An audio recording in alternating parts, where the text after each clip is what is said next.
Hey, welcome back to physics. We're in module number 6, okay? And in module 6, what we're doing is we're talking about forces, okay? Now, just as a quick little review, in module 6.1, or 6-1, we talked about Newton's first law of motion and how that is based on the concept of inertia, right? That's the word you're thinking of, right? Inertia. And remember, what gives an object its inertia is its mass. The more mass an object has, the more inertia it has. And Newton's first law said, you know what?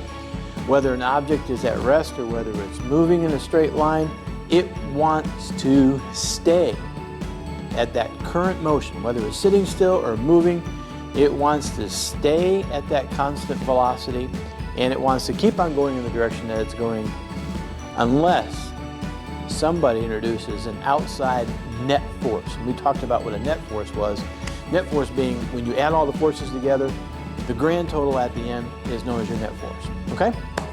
So, what we're going to be doing today is we're going to talk about specifically, we talked about what a net force was and that how it's going to cause this acceleration, but we never really got to see how it actually does it. And today we're going to do that. And for this, we're going to go into what's known as Newton's second law of motion. There's actually 3 laws of motion. There's actually a 4th one we'll go into later in another module, but for now, there's going to be 3, and today is number 2. And today we get to see exactly how does a net force accelerate a mass. Well, it doesn't take too far for you to stretch to think about this, okay? You've got an object, like a wonderful physics book, okay?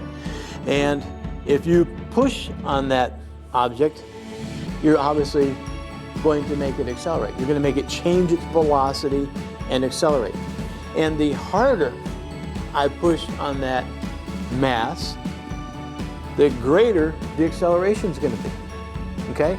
So most of you there's nothing fancy to think about there. It is just as simple as you're thinking. So the harder I push on something, the greater or the faster it's going to accelerate. That makes sense, right?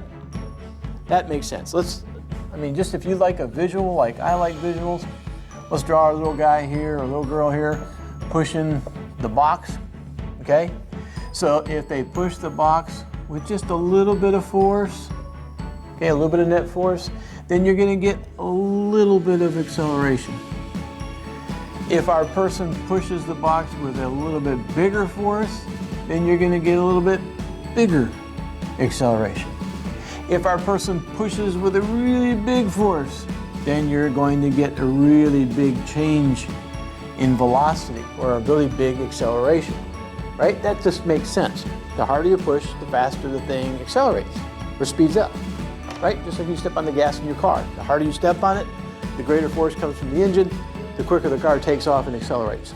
No magic there on that physics. Now, what Sir Isaac Newton did was he came up with the idea of, like in all sciences, we make these observations and then we take measurements, and then those measurements we do is we plot them on a graph to try and figure out some sort of an equation. And what was done here is we've got our force, we exerted more and more and more force, so that is our independent variable. That always goes on the x-axis down here. So as the force kept on increasing and increasing on our mass over there, the acceleration also increases and increases and increases. So if I could just kind of sketch some data points in here for us, it actually comes out to be perfectly linear. What I mean by linear means straight line, okay? So it makes this perfectly straight line like this.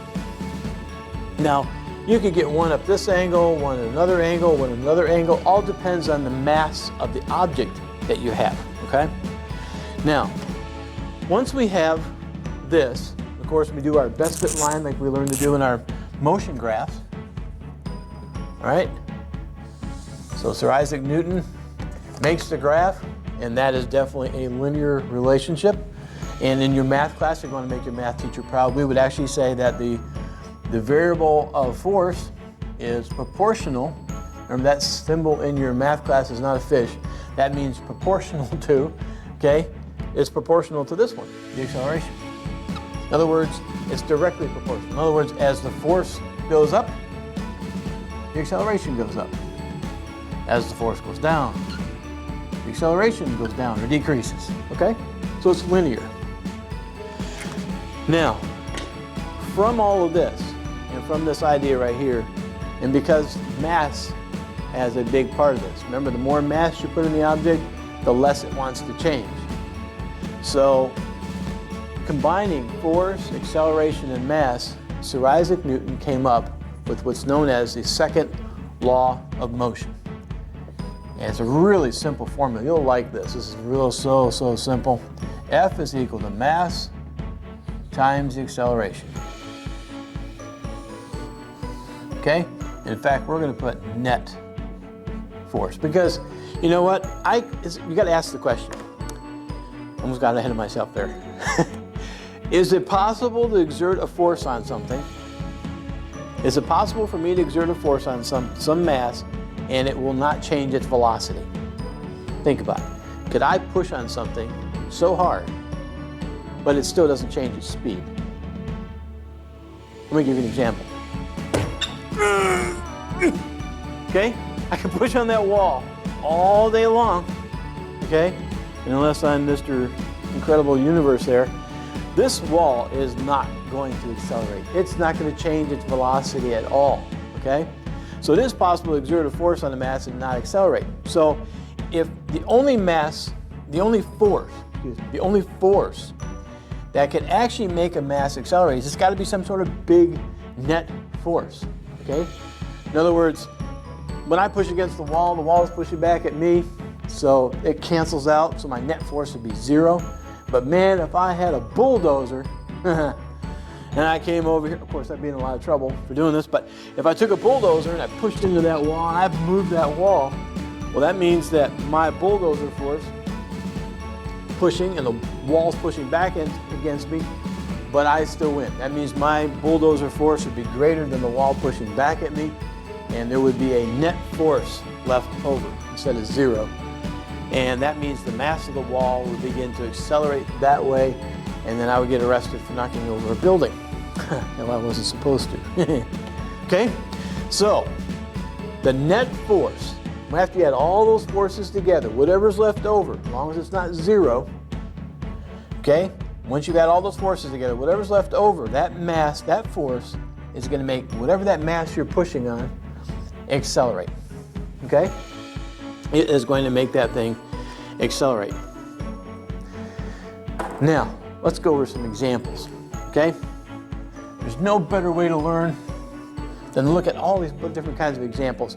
And I like to go over a lot of examples, and I'm sorry, I usually assign a lot of homework, not because I'm mean, but because physics, like I told you in the beginning, it is in everything. It's all around us, especially forces are everywhere on you all the time. You sit down at your desk, there's already at least 2 forces acting on you, 3 if you include the atmospheric pressure on you. So there's always forces. So we got to do lots of examples so that we can see where all these forces come into play and how do they behave and how do they act. The only way to do that is do lots of problems. So here we go. We've got this cart. I created a little problem here. I got this little cart on wheels, and it's carrying a bunch of boxes or objects in here, okay? And this thing has got a mass of 100 kilograms. And we're going to exert a force on this thing, a net force of 300 newtons, okay? 300 newtons. And our job is to find out what is the acceleration. How much is the velocity of that cart going to change? So you got this cart just sitting there, and we're going to push on it with 300 newtons. Now, I didn't tell you that there were any other forces acting on this, okay? We're just going to do this real simple. We'll get into more complex stuff later. Right now, we're just going to look at just the pushing force acting on that cart right there. So, we're going to say since that's the only force, that must be the net force, because that's the only thing left over. So we're going to do this formula right here. F net is equal to m times a. So we're going to say that the net force is mass times acceleration. And I'm so proud of you guys. Most of you see on your homework, you're starting to write down all the formulas all the time. I know it's redundant and everything, but trust me, there is a really good reason. Now, there's a few of you who are still stubborn, just don't like to write down that formula. It's costing you points. Don't do that. Didn't take long to write that, you know. All right, so the net force right here, I said was 300. The mass of this thing is 100, and we're looking for the acceleration. So nice, simple math, right? Trying to get a by itself, it's multiplied right here, so we'll do the opposite, divide by 100. Mirror do to one side, gotta do the other, right? One on the top, one on the bottom, goes away. So acceleration is gonna be 300 divided by 100, which is 3. And what's the units for acceleration? Meters per second squared, right? Okay, so that means that cart, if I push on it with a net force of 300 newtons, that thing should start to accelerate at 3 meters per second squared. Now, I'm not going to do this to you, but when you think about it, now that we know the acceleration, if you knew the initial velocity of the cart was 0, it was sitting still, then I could ask you the question, like this would be a great bonus question. If this thing started from rest, 10 seconds later, what would be the new velocity of this object? Well, we'd have to go back to using our kinematic equations that we learned back a couple modules ago, right? Cool stuff. So this is all related, okay? It's pretty cool. All right, let me give you another example. That one's nice and simple. Now I want to do one where we actually have to calculate the net force first. You had to do that in the last module where we had to calculate net forces, so you already know how to do that. So now I want to show you how to use the net force stuff from module 6.1 and apply it to using this at the same time. So here we go. You got this box. This is example 2. Okay, we got this big box. And we're going to exert a force this way. We'll call this one FA, and it is 480 newtons. The mass of this thing is 70 kilograms. And there's a force going back this way.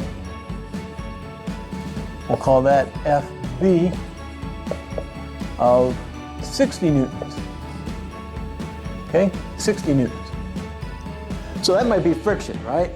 You push this big old box across the floor, especially on concrete, scrapes across the concrete. Of course, friction is fighting you big time, right? It's going the other direction, so it's fighting you. So you automatically got 2 forces acting on this thing. All right, so our end goal here is to find out what is the acceleration of that box going to be. Well, to use this formula right here to find that acceleration we want, I have to know what the net force is first. In other words, I have to add all the forces together and find out whatever's left over. So just like you learned in the last module section, we got to do the same thing here. So remember, we have to do the sum of the forces to get our little net force here. So it's going to be FB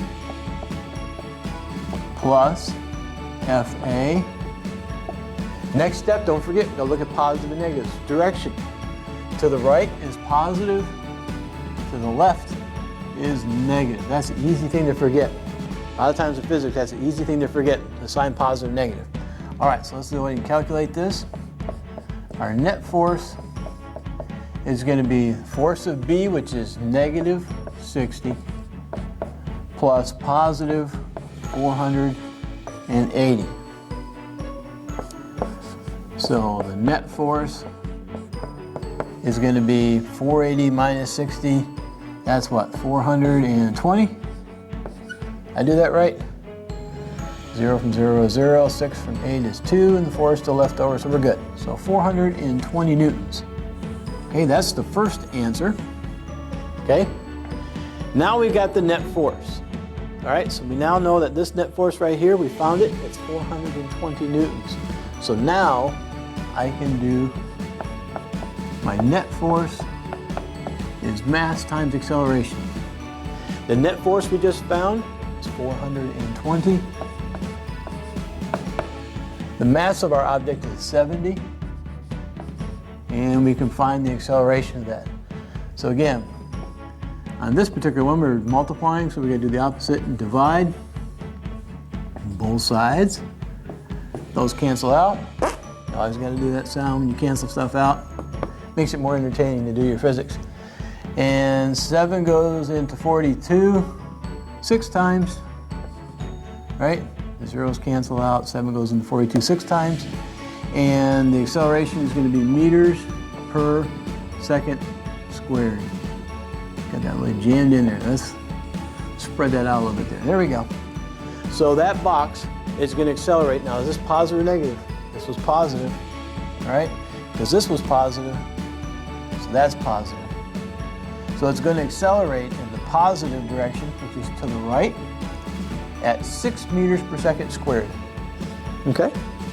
So again, if I had the initial velocity was 0, and I said it was for 20 seconds that you accelerated at 6 meters per second, you could tell me what the final velocity was, you could tell me how far the box went, all those kind of cool things.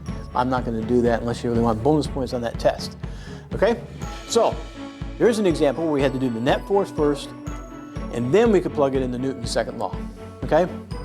Now some people, like in Newton's first law, there was a way to actually state that. Okay? We stated that, we wrote it all out, and we said that an object at rest or in motion, blah, blah, blah, blah, blah, blah, blah. Now, the easiest way to remember the definition of Newton's second law is just to look at the formula. Okay, most physicists actually just point at the formula for the definition. If a net force acts on a mass, it's going to cause it to accelerate. Okay, again, if a net force acts on a mass, it's going to cause it to accelerate. And what does accelerate mean? You remember that means that the velocity is going to change. Okay? So no matter what your object is doing, you exert a net force on it, that velocity is going to change. Okay?